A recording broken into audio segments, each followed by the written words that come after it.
Powerlessness step one refers to alcohol first and foremost. If we're referring to the first part of step one, where we admitted we were powerless, I think the term powerless is taken out of its context in some of the discussions I've heard and some of the comments and views I've heard online. When the first step says we admitted we were powerless, it's really talking about a specific situation, and by situation is when someone drinks, they lose or lack control with regards to drinking or using drugs, if that's your forte. For example, I go to a bar and say I'm going to have a few drinks before I go home and tend to my family.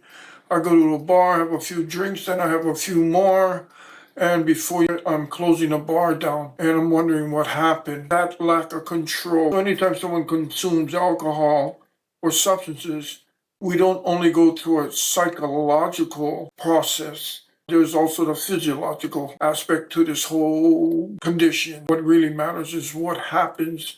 And that first part of step one is just saying to someone who consumes alcohol or substances, have you experienced a lack or the loss of control when consuming a substance?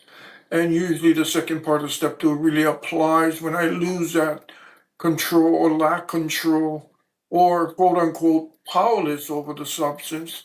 My life becomes unmanageable because I can no longer predict accurately anymore the outcome of my consumption. It just seems the comments online tend to take the whole term powerless out of its context or its initial intent. And that's what it's referring to. And its initial intent is meant specifically for that and not to say that someone has no power or someone is weak or is powerless per se.